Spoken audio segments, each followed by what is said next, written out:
느헤미야는 예루살렘 성이 황폐하게 되었다는 소식을 듣고 몇 날 며칠을 슬피 울었습니다. 그리고 기도하기를 시작합니다.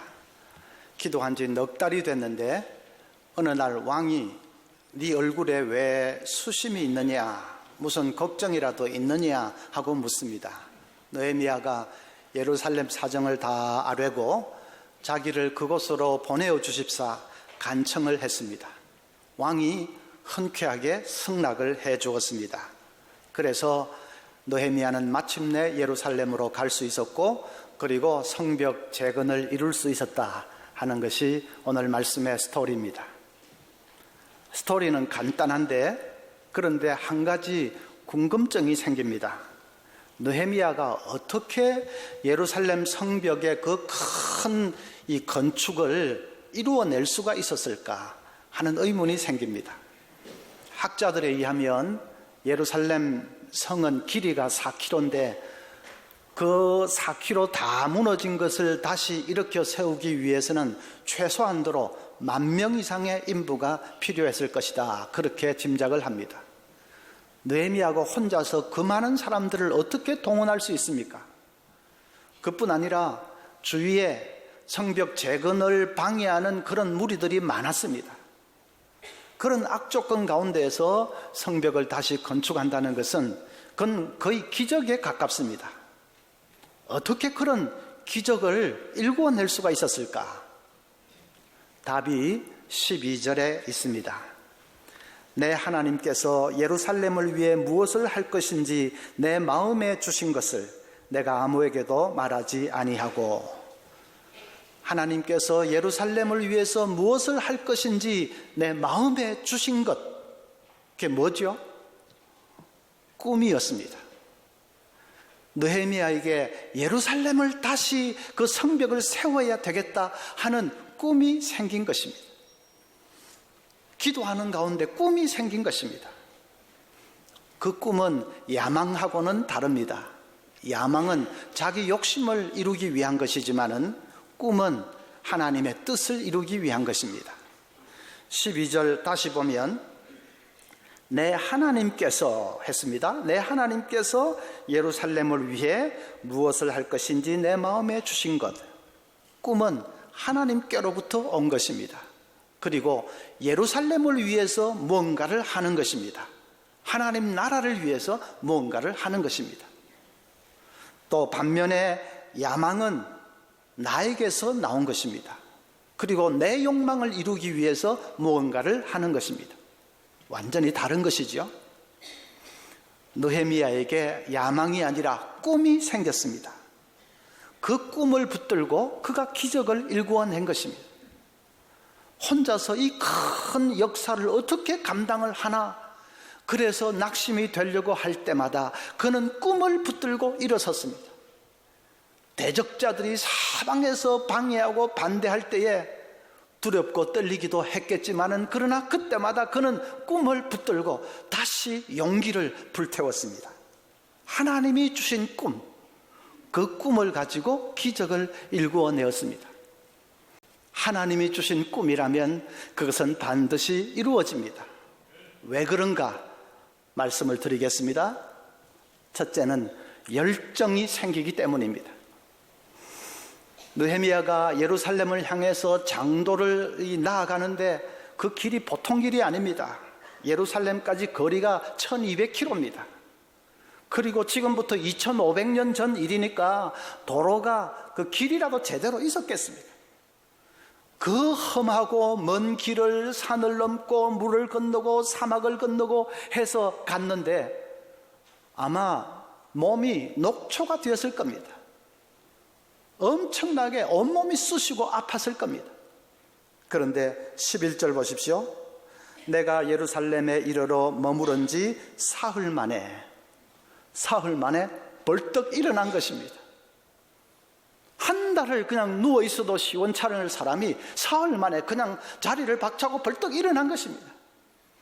그리고는 한밤중에 아무도 몰래 예루살렘 성벽을 따라 쭉 걸으면서 성의 상태를 확인을 합니다. 다 무너져버린 그런 성인데 그냥 위험스럽게 걸으면서 성을 어떻게 건축해야 하는지 자기 눈으로 점검을 하는 거죠. 그런 후에는 이제 사람들을 찾아다니면서 설득하기 시작합니다. 너희들도 이 예루살렘 성을 형편을 알지 않느냐? 우리 다 함께 이 성을 건축하자 하고 일일이 찾아다니면서 열심히 설득을 합니다. 한마디로 열정의 사나이죠. 지칠 줄도 모르고 피곤한 줄도 모르고 그냥 한 길만을 향해서 달려가는 것입니다. 가슴 속에 꿈이 있기 때문입니다. 아리스토텔레스는 2300년 전 아주 옛날 사람이지만은 그도 이렇게 말했습니다. 머릿속으로 자신이 바라는 것을 생생하게 그리면 온몸의 세포는 모두 그 목적을 달성하는 방향으로 조절된다. 목표가 분명하면, 꿈이 분명하면 내 몸의 세포 하나까지라도 다 그 방향으로 달려간다는 것입니다. 우리에게도 그런 열정이 좀 있었으면 좋겠습니다. 어떻게 그런 열정이 생깁니까? 꿈이 있으면 열정은 따라오게 되어 있습니다. 저는 이 설교를 준비하면서 우리 교회 안에 몇몇 사람이 머리에 떠올랐습니다. 그래, 그런 분들이지. 그런 분들이지. 열정적으로 사는 분들. 뭐 특별히 천성적으로 아주 부지런해서가 아니라 마음속에 하나님이 주신 꿈이 있기 때문에 사는 분들. 우리 모든 성도들이 그렇게 될 수 있기를 바랍니다. 둘째는 능력입니다. 꿈이 있는 사람은 능력의 삶을 살기 때문에 그래서 꿈은 이루어집니다. 느헤미야가 순탄하게 예루살렘 성을 건축한 것이 아닙니다. 주위에서 반대하는 세력이 많았습니다. 19절 보면 호른 사람 산발락과 종이었던 암몬 사람 도비야와 아라비아 사람 게셀이 이 말을 듣고 우리를 업신여기고 우리를 비웃어 이르되 너희가 하는 일이 무엇이냐? 너희가 왕을 배반하고자 하느냐? 여기 나오는 사람들은 다 예루살렘 근처에 살고 있는 이방 민족들입니다. 이 사람들이 그냥 이스라엘 백성들이 성을 건축하고 흥왕하게 되고 하는 것이 그냥 시기가 나서 견딜 수가 없어서 이렇게 막 반대를 합니다. 나중에는 그들이 무기를 가지고 그냥 테러를 저지르려고 그렇게까지 계획합니다. 그래서 이제 느헤미야 4장을 보면 느헤미야가 백성들에게 너희들 한 손에는 연장을 들고 한 손에는 무기를 들어라. 그래서 계속하자. 그러는 것을 볼 수 있습니다. 얼마나 힘들었겠습니까? 온 백성들이 성 건축하는 일에만 달라붙어도 될까 말까 한 판에 한 손에는 무기를 들고 한 손에는 연장을 들고 그래서 보초를 서가면서 때로는 전투를 치러가면서 성을 재건해야 되니까 얼마나 어렵고 힘들었겠습니까? 그래도 느헤미야는 주저앉지 않았습니다. 느헤미야를 주저앉힐 수가 없었습니다. 그 어려움이. 왜냐하면 가슴속에 불타는 꿈이 있기 때문이죠. 치킨런이라는 아이들이 좋아하는 애니메이션이 있습니다. 주인공이 진저라는 닭인데 이 닭이 양계장에 갇혀있는 암탉들에게 우리 이 양계장을 탈출해서 자유의 세계로 가자고 설득을 합니다. 그런데 닭들이 이구동성으로 울타리가 저렇게 높은데 어떻게 탈출을 해요? 못해요. 그냥 여기서 알이나 놓고 삽시다. 그들을 똑바로 바라보면서 진저라는 닭이 주인공이 이렇게 말합니다. 여러분의 문제가 뭔지 아세요? 양계장의 울타리가 눈앞에만 있는 것이 아니라 여러분의 머릿속에도 있다는 거예요. 대단한 말이죠. 눈앞의 울타리보다도 진짜로 문제가 되는 것은 머릿속에 들어있는 울타리입니다. 그래서 그냥 할 수 없다고 주저앉아버리는 것입니다. 우리 삶을 좌우하는 것은 내 머릿속에 뭐가 들어있느냐 그겁니다. 머릿속에 울타리가 있는 사람은 조그마한 시련에도 그냥 주저앉아버립니다.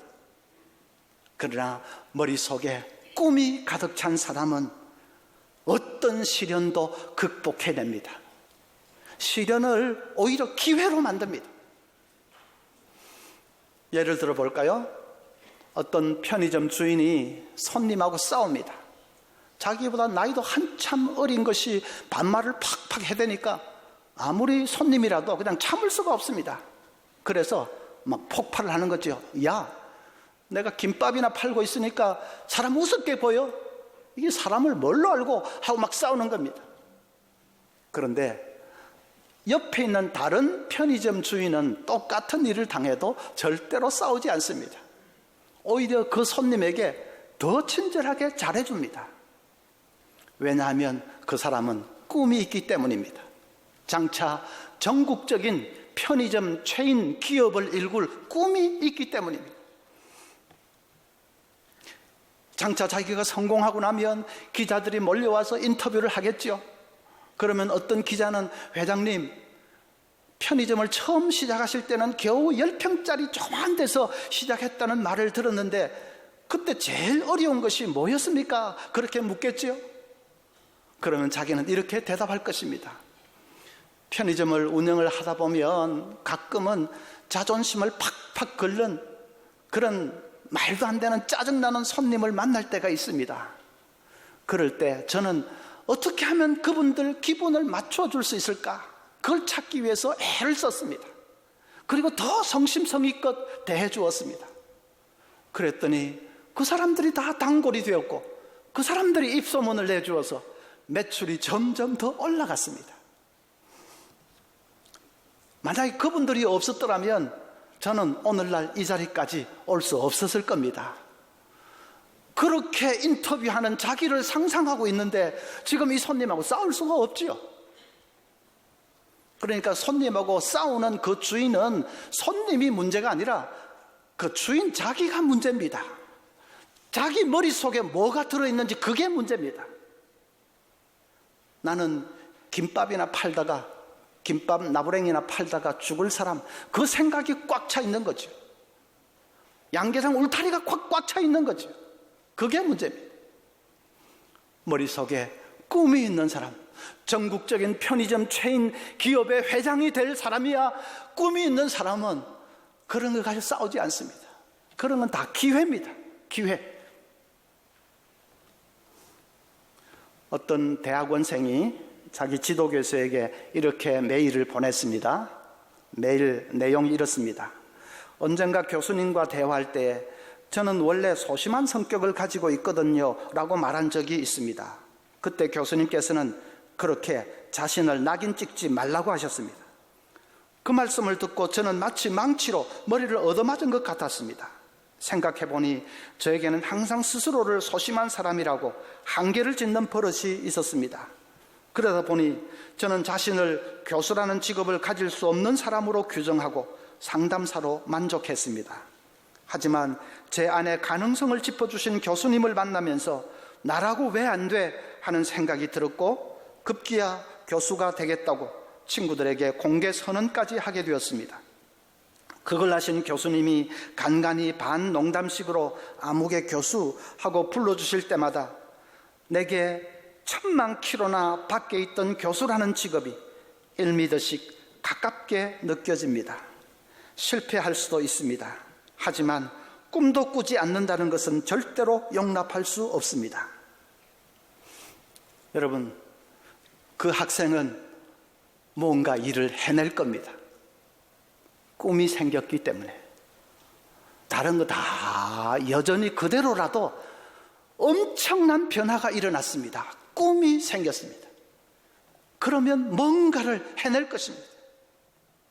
꿈이 있는 사람은 시련을 딛고 일어설 능력을 가집니다. 세 번째는 동력자가 있기 때문입니다. 동력자를 만들기 때문입니다. 그래서 꿈이 있는 사람은 기적을 일궈냅니다. 느헤미야는 혼자서 일하지 않았습니다. 이스라엘 백성들과 힘을 합쳐서 동력을 했습니다. 17절부터 보면 후에 그들에게 이르기를 우리가 당한 곤경은 너희도 보고 있는 바라. 예루살렘이 황폐하고 성문이 불탔으니 자 예루살렘 성을 건축하여 다시 수치를 당하지 말자 하고 또 그들에게 하나님의 선한 손이 나를 도우신 일과 왕이 내게 이런 말씀을 전하였더니 그들의 말이 일어나 건축하자 하고 모두 힘을 내어 이 선한 일을 하려 하며 느헤미야가 자신의 꿈을 백성들에게 전념을 시킨 것입니다.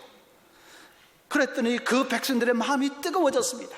전부 손과 발을 다 걷어붙이고 성벽에 매달려서, 그래서 기어코 그 성을 재건해 내었다는 그런 얘기 아닙니까? 여기서 느헤미야가 백성들에게 간곡하게 요청한 것, 간곡하게 부탁한 것, 그것을 주목해야 합니다.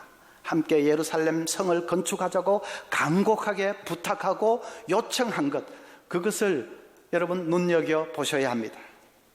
성공하는 사람의 특징은 남에게 도움을 청할 줄 아는 사람입니다. 진심을 담아서 간곡하게 도움을 청할 줄 아는 사람입니다. 어차피 자기 혼자서 이룰 수 있는 꿈이라는 것은 많지 않습니다. 다른 사람의 도움이 필요합니다. 동력하는 것이 필요합니다. 그래서 간곡하게 도움을 청하는 것입니다. 그런데 삶에 실패하고 좌절하고 하는 사람들 특징을 보면 남에게 도움을 잘 청할 줄 모릅니다. 장사가 안 된다고 아우성을 치는 식당 주인들 보십시오. 그 사람들 가운데 무슨 창업 컨설턴트를 찾아가서 상담을 하거나 도움을 구하거나, 아니면 대박집을 찾아가서 비법을 좀 가르쳐 달라고 간청을 하거나, 그런 사람들 거의 없습니다. 장사가 안 된다고 그렇게 울상을 지으면서도 남에게 도움을 청할 줄을 모릅니다. 하다못해 손님에게 주위 친구분들에게 좀 소개 좀 해주세요, 그 말도 잘 못합니다. 왜 그렇지요? 자존심 때문이겠지요? 또 도움을 청하다가 거절당하면 어떻게 하나 하는 두려움이 있어서겠지요. 그런데 그건 잘못 생각하는 것입니다. 진심을 담아서 요청을 하면 사람들은 의외로 잘 반응합니다.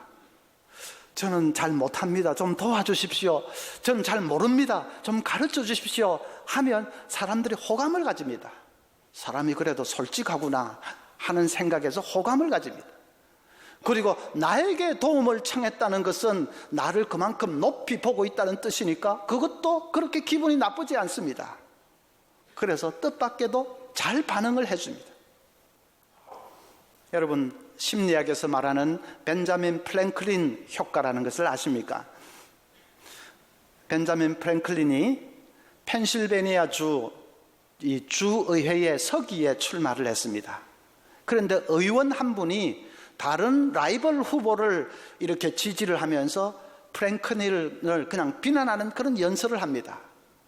좀 서먹해졌는데, 그런데 그 의원이 민 후보가 낙선을 하고 프랭클린이 당선되면서 그 의원과의 관계는 더 이렇게 껄끄럽게 나빠졌습니다. 벤자민 프랭클린은 그 의원과 관계를 개선하고 싶었지만 그래도 비굴하게 아첨을 해가면서까지 그러고 싶지는 않았습니다. 그런데 한 번은 속담이 하나가 생각이 났습니다. 사람은 자기에게 친절을 베푼 사람보다 자기가 친절을 베푼 사람을 더 좋아한다 하는 속담. 자기가 친절을 베푼 사람, 다른 말로 하면 자기에게 도움을 요청한 사람, 그 사람을 결국은 더 좋아하게 된다 하는 속담이 떠올랐습니다. 그래서 한번 실험을 해보기로 했습니다. 그 의원에게 편지를 써서 아주 귀한 책을 소장하고 있다던데 죄송하지만 그 책을 며칠만 빌려주실 수 없겠습니까? 그렇게 정중하게 부탁하는 편지를 보냈습니다. 의원이 그 책을 보내주었습니다. 며칠 후에 정말 감사하다고 그런 진심 어린 감사의 편지와 함께 책을 돌려주었습니다.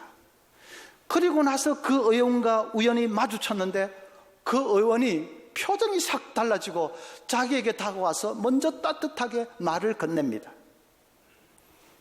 그 일을 계기로 두 사람은 친구가 되었고 우정은 죽을 때까지 변하지 않았다고 합니다.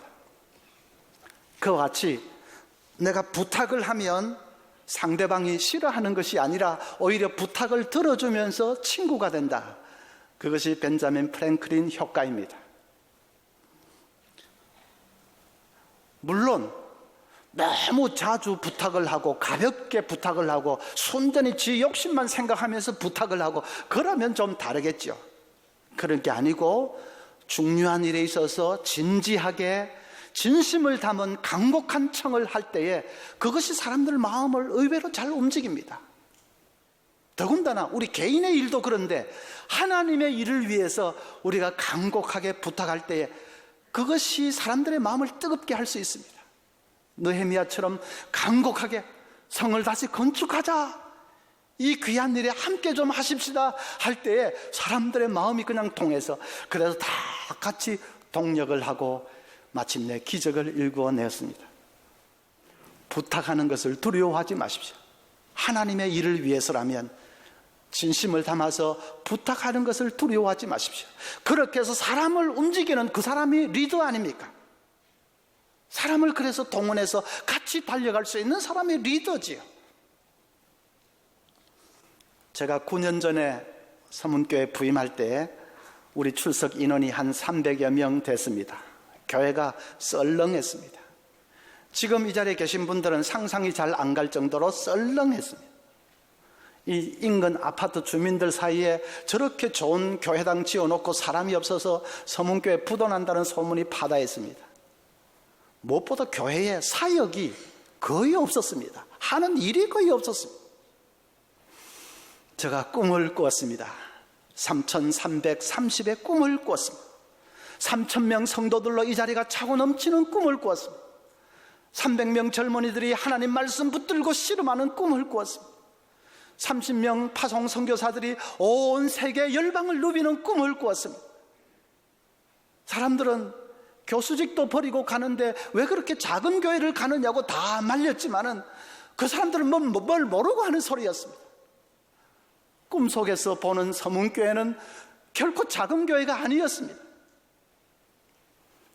9년이 지난 지금 꿈은 한 70% 가까이 이루어졌습니다. 앞으로는 가속도가 붙어서 더 빨리 나아갈 것입니다. 비행기가 이륙하려고 뜰 때 힘이 드는 거지 한번 뜨고 나면 양력이 붙어서 그건 저절로 날지 않습니까? 우리 교회도 아무것도 없던 무의 상태에서 그냥 이륙하려고 할 때 시간도 걸리고 힘도 들었지 이제부터는 가속도가 붙을 것입니다. 숫자는 그렇게 중요하지 않습니다. 숫자는 어쩌면 저절로 될 것입니다. 중요한 것은 사역입니다. 세상을 섬기고 변혁시키는 그 위대한 사역을 감당해야 됩니다. 그래서 세상에 희망이 되는 교회로 던더니 설 수 있어야 합니다. 여러분, 이 영광스러운 내일을 바라보면서 함께 꿈꾸면서 달려가지 않겠습니까? 이 자리에 한 연세가 80이렇게 되시는 분들은 오늘 목사님이 꿈 하시는데 내 나이에 꿈은 무슨 꿈이냐 뭐 그런 생각 하시겠죠. 나는 전업주부인데 나 같은 사람이 무슨 꿈이냐 하시겠죠. 야망하고 혼돈하지 마십시오. 야망이라면 나이 80이고 뭐 전업주부고 한데도 막 야망 있다, 그건 좀 이상하겠죠. 그러나 꿈은 다릅니다. 교회의 꿈이 여러분의 꿈이 될 수 있습니다. 교회의 비전이 여러분의 비전입니다. 그 꿈을 안고 달려가지 않겠습니까? 그래서 하나님이 주신 그 꿈을 위해서 내가 기도의 제물이 되고 봉사의 제물이 되고 열정적으로 살 수 있다면 그 얼마나 신나는 삶입니까? 마침내 우리 인생의 종착역에 도달했을 때 우리도 두 손 번쩍 들고 꿈은 이루어진다 외쳐야 되지 않겠습니까? 하나님 앞에 섰을 때 너 무엇하다 왔느냐 물으실 텐데, 하나님, 건강하고 영광스러운 교회를 이루기 위해서 내가 작은 모퉁이돌로 살았습니다. 그 정도는 고백할 수 있어야 되지 않겠습니까? 우리 모두 꿈을 간직했기 때문에 열정의 삶을 살고 시련을 이기고 어려움을 이기는 능력의 삶을 사는 우리 모두들 될 수 있기를 기원합니다.